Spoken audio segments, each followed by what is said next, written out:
नमस्कार, आप देख रहे हैं बात देवभूमि की। मैं हूं आपके साथ सचिन चौहान। बनबसा एसएसबी चौकी में आयोजित दीपावली मिलन कार्यक्रम में मुख्यमंत्री पुष्कर सिंह धामी ने आईटीबीपी एसएसबी जवानों से मुलाकात की है। इस दौरान सीएम ने सीमा सुरक्षा में लगे जवानों का हौसला भी बढ़ाया। उन्होंने कहा कि जब सीमा पर जवान जाकर सरहद की निगाहबानी करते हैं तब जाकर हम चैन से सो पाते हैं। इस दौरान सीएम ने अधिकारियों और जवानों के साथ बैठकर भोजन भी किया है। साथियों, एक ऐसा पर्व है जब हर व्यक्ति अपने परिवार के साथ दीपावली मनाना चाहता है, परंतु ऐसे दिन भी हमारे जो फोर्स के लोग हैं, सेना के लोग हैं, देश के जो सीमाओं पर देश की रक्षा के लिए काम करते हैं, समाज की रक्षा के लिए काम करते हैं, विभिन्न हमारे सशस्त्र बलों में काम करते हैं और पूरे जोश के साथ डटे रहते हैं। जम्मू से है, कोई बिहार से है, कोई उत्तर प्रदेश से है, कोई राजस्थान से है, देश के अनेक स्थानों से, कोई दिल्ली से है, उत्तर प्रदेश से है, पूरे भारत के अनेक स्थानों से आप सब लोग अपने घर से दूर होने के बाद भी आपका जो जोश है, आपका जो जज्बा है, वो निश्चित रूप से हम सबके भीतर एक असीम ऊर्जा का संचार करता है। और मैं आप सबके द्वारा जो देश के लिए इस प्रकार की सेवा दी जाती है और इस अटूट संकल्प को मैं नमन करता हूं। आज एसएसबी, बीआरओ, सीआईएसएफ, आईटीबीपी सहित सभी को देखकर, सभी हमारे सुरक्षा बलों को देखकर मुझे बहुत खुशी हो रही है। साथियों, मैं भी एक सैनिक का पुत्र हूं, मेरे पिताजी भी एक सैनिक थे और सेना के माहौल में पले बड़े होने के कारण मैं भली भांति समझता हूं कि किस प्रकार से जो सुरक्षा बलों में हो या सेना में काम करते हैं, उनके लिए देश रक्षा से बड़ा कोई काम नहीं होता है। फोर्सों में आना, अपनी सेवाएं देना, ये केवल मात्र एक प्रोफेशन नहीं होता है, बल्कि इसमें एक इमोशन भी जुड़ा होता है और इमोशंस के कारण हम विपरीत परिस्थितियों में भी, बहुत विपरीत परिस्थितियों में भी उसको चुनौती के रूप में स्वीकार करते हुए हम काम करते हैं। हम लोग आप जैसे वीर और साहसी सैनिकों के कारण हैं, जो आप सब लोग, चाहे पुलिस के लोग हों, आईटीबीपी के लोग हों, एसएसबी के लोग हों, बीआरओ के लोग हों, सीआरपीएफ के लोग हों, सीआईएसएफ के लोग हों, सभी लोग जब अपनी जो सेवा देते हैं उसके कारण से देश के लोग शांतिपूर्वक रहते हैं, शांतिपूर्वक अपने त्योहार मनाते हैं, अमन चैन शांति से रहते हैं। और आप हैं तो निश्चित रूप से देश के लोगों की खुशियां हैं। चलिए आगे बढ़ते हैं। मुख्यमंत्री पुष्कर सिंह धामी बाबा केदारनाथ धाम भी पहुंचे हैं, जहां पर उन्होंने बाबा केदार के दर्शन कर उनका आशीर्वाद लिया। इस दौरान उन्होंने बाबा केदार से प्रदेश की सुख समृद्धि की कामना भी की है और इसके बाद सीएम धामी ने केदारनाथ में चल रहे पुनर्निर्माण एवं विकास कार्यों की समीक्षा भी की है।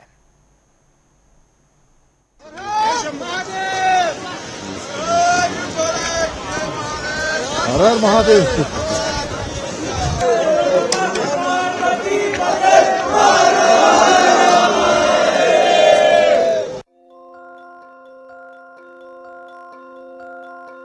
उत्तराखंड के मुख्यमंत्री पुष्कर सिंह धामी केदारनाथ धाम पहुंचे।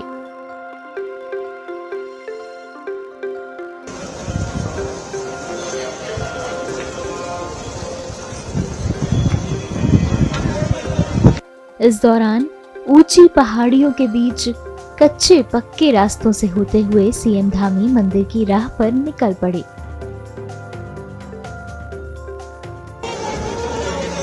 आगे से नहीं। उन्होंने स्थानीय लोगों से भी मुलाकात की।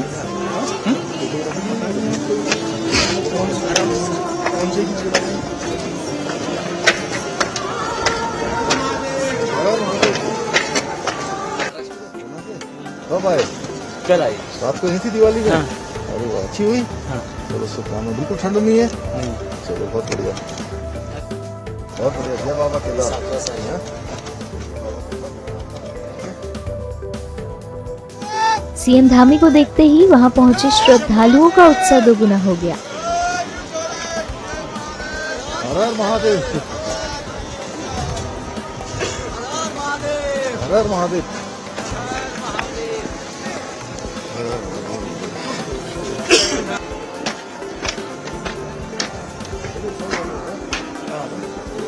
सभी जोर से जयकारे लगाने लगे।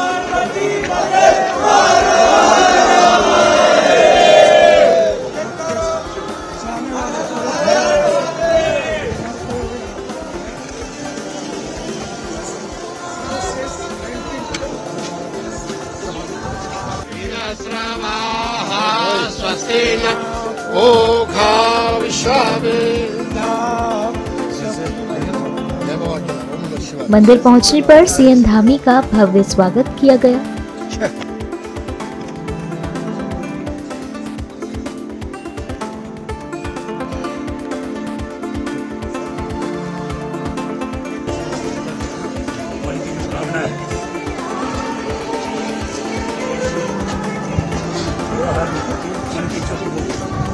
इसके बाद उन्होंने मंदिर में भव्य दर्शन किए और भगवान की पूजा आराधना की।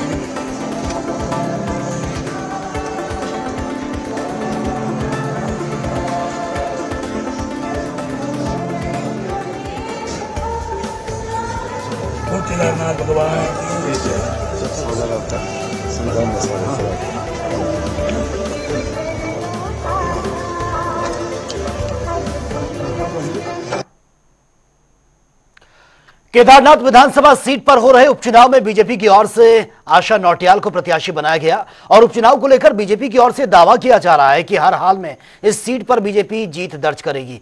बीजेपी के प्रदेश उपाध्यक्ष डॉक्टर देवेंद्र भसीन ने कहा कि हम उपचुनाव के लिए पूरी तरह से तैयार हैं और निश्चित तौर पर यहां पर बीजेपी को ही जीत मिलेगी। पहली बात तो ये है कि केदारनाथ जी की सीट हम भारी बहुमत से जीतने वाले हैं और कांग्रेस के दावे अपने आप में बिल्कुल खोखले हैं। और जहाँ तक वो बद्रीनाथ सीट की बात करते हैं तो वो सीट भी पहले कांग्रेस के पास थी और मंगलौर की सीट भी पहले कांग्रेस के ही पास थी। मंगलौर में तो हम बिल्कुल 200 कुछ वोट से ही पीछे रह गए थे क्योंकि पहले हमारी वहाँ जमानत जब्त होती थी। तो ऐसे में जो केदारनाथ की जनता है वो निश्चित तौर पर माननीय प्रधानमंत्री श्री नरेंद्र मोदी जी के द्वारा, माननीय मुख्यमंत्री श्री पुष्कर सिंह धामी जी के द्वारा जो कार्य किए जा रहे हैं उसको देख रही है। और इसके साथ साथ जो प्रत्याशी हमारी है वे पुरानी विधायक हैं, रही हैं और वे भी अपने आप में बहुत सक्रिय हैं। तो इस सभी बातों को अगर हम जोड़ दें तो कुल मिलाकर के भारतीय जनता पार्टी वहाँ से बहुत शानदार तरीके से जीतेगी और कांग्रेस को बहुत करारी शिकस्त का सामना करना पड़ेगा। और केदारनाथ विधानसभा उपचुनाव के बीच बीजेपी ने मुख्यमंत्री पुष्कर सिंह धामी की भू कानून को लेकर किए गए वादे को भी दोहराना शुरू कर दिया है। बीजेपी के प्रदेश मीडिया प्रभारी मनवीर चौहान ने कहा, मुख्यमंत्री पुष्कर सिंह धामी ने जो वायदा किया कि आगामी बजट सत्र में भू कानून को लाने का काम किया जाएगा, वो ऐसा सशक्त भू कानून होगा कि निकट भविष्य में कभी भी भू कानून को लेकर परिवर्तन नहीं करना पड़ेगा। आपको बता दें कि उत्तराखंड राज्य में इन दोनों सामाजिक संगठनों के साथ साथ विपक्षी दलों के नेता भी भू कानून लाने की लगातार मांग कर रहे हैं। मुझे लगता है जो आदरणीय मुख्यमंत्री पुष्कर सिंह धामी जी ने कहा है कि जो आगामी हमारा बजट सत्र होगा उसमें जो भू कानून आएगा वो भविष्य में कभी दोबारा भू कानून में परिवर्तन करने की जरूरत नहीं होगी और सबसे अच्छा, कड़ा और प्रदेश के हित के लिए, प्रदेश की जनता के हित के लिए वो भू कानून आने वाला है। और वही केदारनाथ उपचुनाव में कांग्रेस की ओर से स्टार प्रचारकों की लिस्ट जारी कर दी गई है। इस लिस्ट में 20 कांग्रेस के नेताओं के नाम शामिल हैं और ये सभी केदारनाथ में जीत के लिए कांग्रेस प्रत्याशी के समर्थन में प्रचार प्रसार करते हुए नजर आएंगे। वहीं उपचुनाव को लेकर कांग्रेस के पूर्व प्रदेश अध्यक्ष गणेश गोदियाल का बयान भी सामने आया है। उन्होंने कहा कि इस उपचुनाव में कांग्रेस के पास कई मुद्दे हैं जिसको लेकर कांग्रेस सरकार को जमकर घेर रही है और इसी के साथ ही उन्होंने उपचुनाव में कांग्रेस की जीत का बड़ा दावा भी कर दिया है। केदारनाथ में तमाम मुद्दे हैं और खास करके जब भी चुनाव होता है तो सरकार के द्वारा वहां पर किए गए कार्य अच्छे या बुरे वो सब सामने आते हैं। तो सरकार ने इस दौरान आप वहां के सभी आम लोग इस बात से अवगत हैं कि यात्रा को किस तरह से डिस्टर्ब किया। केदारनाथ धाम को दिल्ली में स्थापित करने की जो मनसा मुख्यमंत्री जी की रही वो सबके सामने है। ये सब मुद्दे हैं वहाँ। अब जाके जब शैला जी नहीं रहेगी तब उसके बाद जाके घोषणाएं हो रही हैं विकास की, तो इसका अर्थ ये है कि पिछले 7.5 साल में उन्होंने कोई काम नहीं किया होगा, इसलिए अब घोषणाएं करनी पड़ रही हैं। तो ये सब मुद्दे हैं जिन पर चुनाव लड़ा जाएगा। तो चलिए खबरों में आगे बढ़ते हैं बड़ी खबर के साथ। तो रुड़की से ये बड़ी खबर सामने आ रही है। गंग नहर में अंडर कंस्ट्रक्शन ब्रिज गिरा है। पुल निर्माण के दौरान बड़ा हादसा हुआ। पुल के गिरने से बाल बाल लोगों की जान बची है। पीडब्ल्यूडी सचिव ने बाकायदा एक जांच कमेटी बिठाई है और कमेटी बनाकर घटना की जांच के आदेश भी दे दिए गए हैं। दरअसल कंस्ट्रक्शन का काम इस ब्रिज में चल रहा था और अचानक से भरभरा कर यह ब्रिज गिरा है। बताया जा रहा है कि लोगों की बाल बाल जान बची है। बड़ा हादसा होते होते यह टला है। हालांकि कमेटी बनाकर इस पूरे मामले की जांच के आदेश दे दिए गए हैं। गंग नहर में अंडर कंस्ट्रक्शन ब्रिज जिसका निर्माण का काम चल रहा था, तस्वीर आपके सामने है। यही वो ब्रिज है जो भरभरा कर गिर गया है। गनीमत ये रही कि कोई बड़ा हादसा नहीं हुआ, किसी की जान इसमें नहीं गई है, बाल बाल लोगों की जान बची है। हालांकि अब पीडब्ल्यूडी सचिव ने जांच कमेटी गठित कर दी है और कमेटी बनाकर इस घटना की जांच के आदेश दे दिए गए हैं। रुड़की से गंग नहर में ये अंडर कंस्ट्रक्शन ब्रिज आप देख सकते हैं जो कि भरभरा कर गिरा है। गनीमत ये रही कि बड़ा हादसा होते होते टला है, किसी की जान इसमें नहीं गई है। हालांकि कमियां क्या रही हैं, क्यों यह हादसा हुआ, यह जांच का विषय बना हुआ है। इसके लिए बाकायदा पीडब्ल्यूडी सचिव ने जांच कमेटी बना दी है। अब यह कमेटी इस पूरे मामले की जांच पड़ताल करेगी और जो भी इसमें दोषी होगा उनके खिलाफ एक्शन भी लिया जाएगा। तस्वीर आपके सामने है गंग नहर, और गंग नहर के ऊपर यह पुल के निर्माण का काम चल रहा था। अंडर कंस्ट्रक्शन ये ब्रिज जो कि भरभरा कर गिरा है। गनीमत यह रही कि इसमें किसी की जान नहीं गई है, बड़ा नुकसान नहीं हुआ है।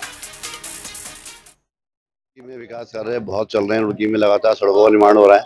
अभी अतिवृष्टि बारिश का मौसम खत्म हुआ, लगातार गड्ढा मुक्त जो है रुड़की को कर दिया गया है। माननीय मुख्यमंत्री के निर्देश थे कि रुड़की को क्या पूरे प्रदेश को गड्ढा मुक्त करा जाए। सड़कों का निर्माण हो रहा है, नालों का निर्माण हो रहा है। जो नाले आज तक 50-60 साल में 100 सालों में नहीं बने, वो नाले रुड़की में बन रहे हैं। आप मोहनपुरे का दिल्ली रोड का नाला देखिए, अपने आप एक इतिहास बना रहा है। माजरा का, शेरपुर का, गुलमोहर ग्रीस का, नदी तक जो नाला बन रहा है वो अपने आप इतिहास बना रहा है। सड़कों का निर्माण लगातार चल रहा है। सोलनीपुरम में सारी सड़कों का निर्माण हो गया है। अमृतला में सड़कों का निर्माण हो गया है। तो मैं सोचता हूँ कि विकास कार्य जिस गति से अब चल रहे हैं उत्तराखंड में, आज तक कभी इतने कार्य नहीं हुए। देखिए शटरिंग करी गई थी अभी और नहर बंदी थी। नहर बंदी के दौरान शटरिंग जो है रेते पे रखी गई थी और कल अचानक पानी चलने से जो है ये हादसा हुआ है।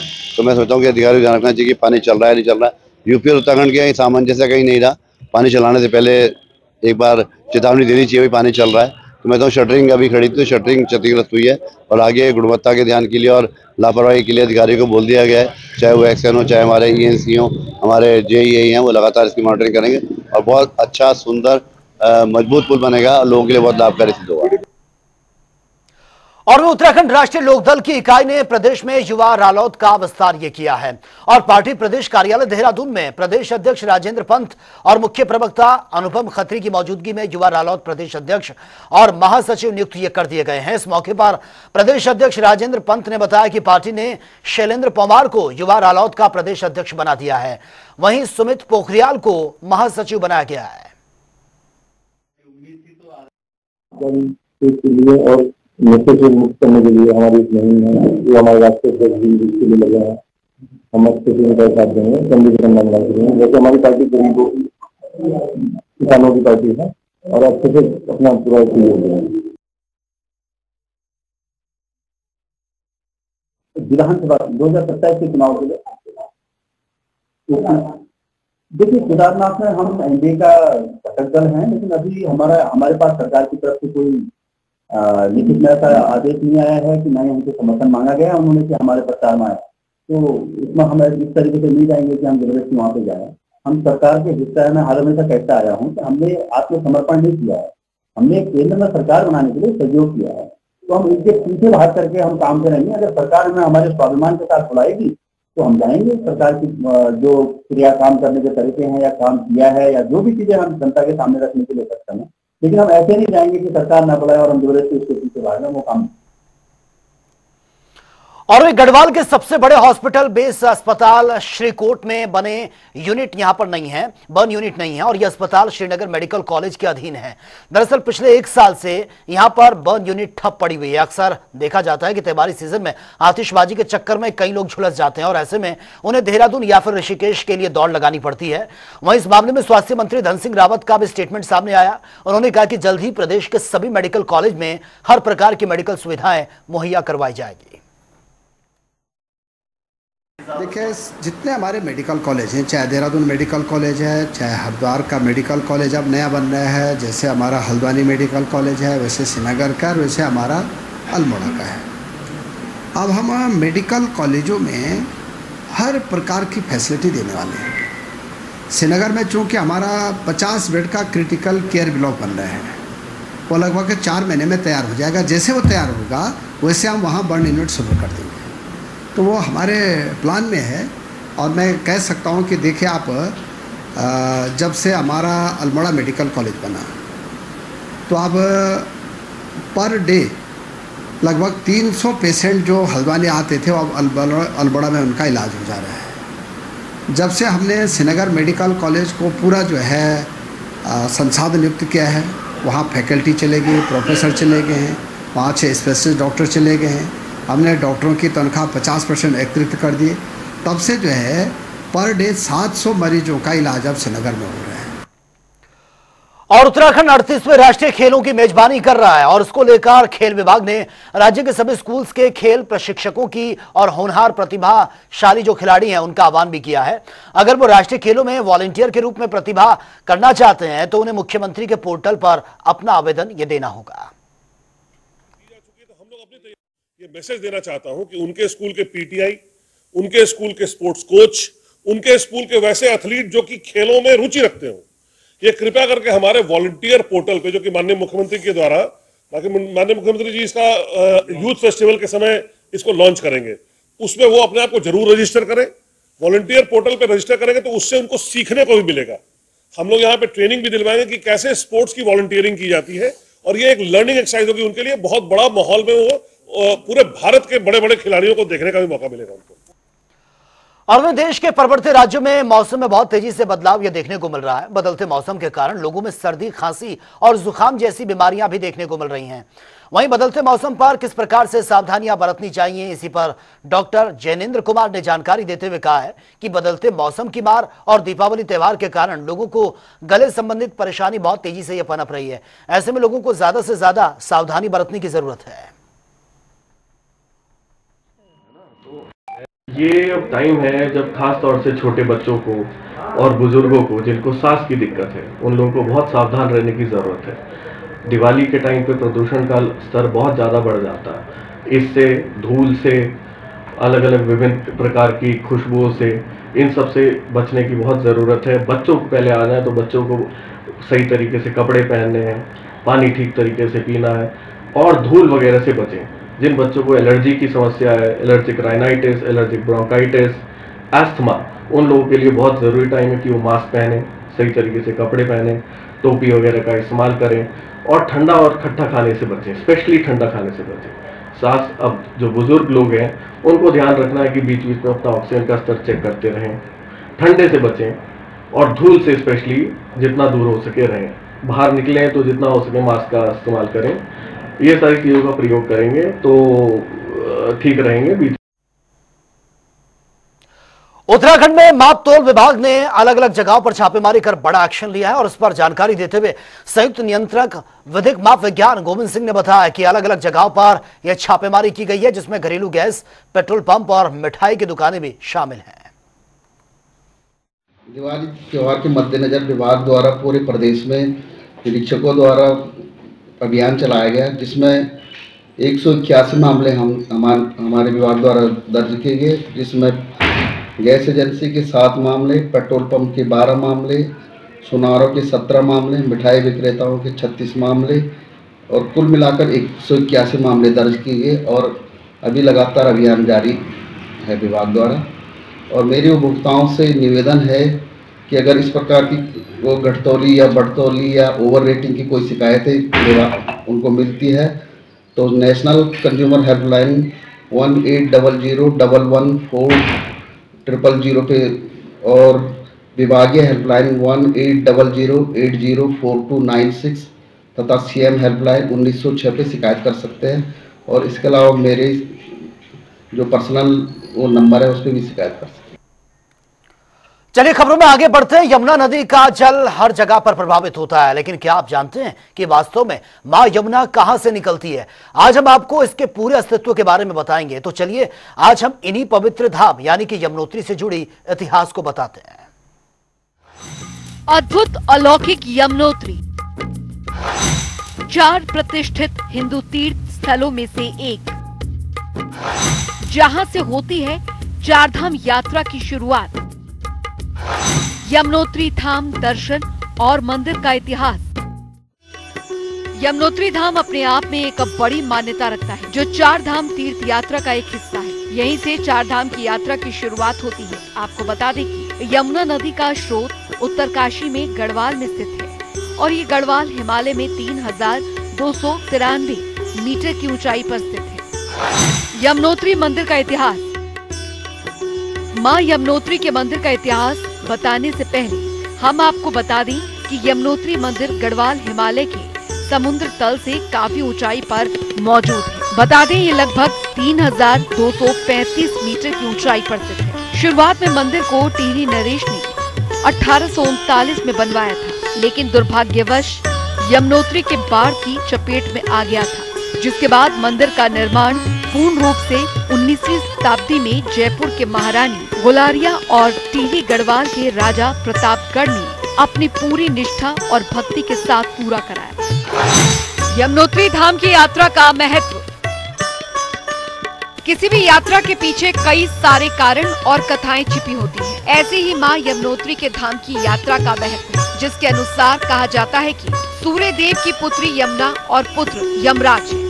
जब मां यमुना नदी के रूप में पृथ्वी पर बहने लगी तो उनके भाई यमराज को मृत्यु लोक दिया गया। मां यमुना ने भाई दूज का त्योहार मनाया और यमराज ने मां गंगा से वरदान मांगने के लिए बोला।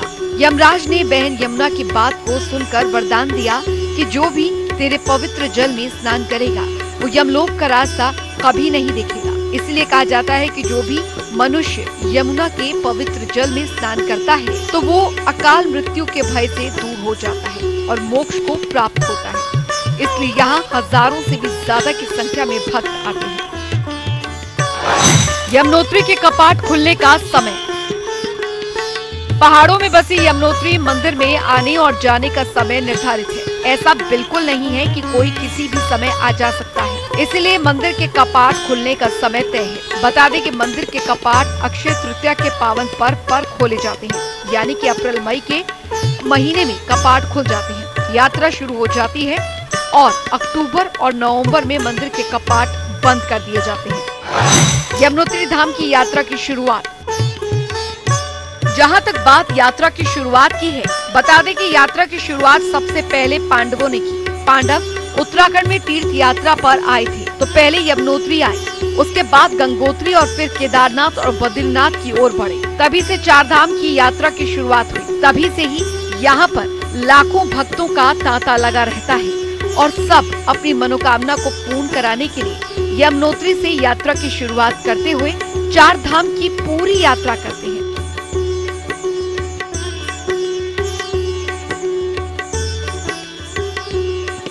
मनुष्य अपने जीवन में अनेकों पाप करता है, जिनका उद्धार यमुनोत्री के जल में स्नान करने से हो जाता है। पाप से मुक्ति पाने के लिए हर साल यहाँ भक्त आते हैं और कलयुग में किए पाप से मुक्ति पा लेते हैं। न्यूज़ डेस्क, जनता टीवी।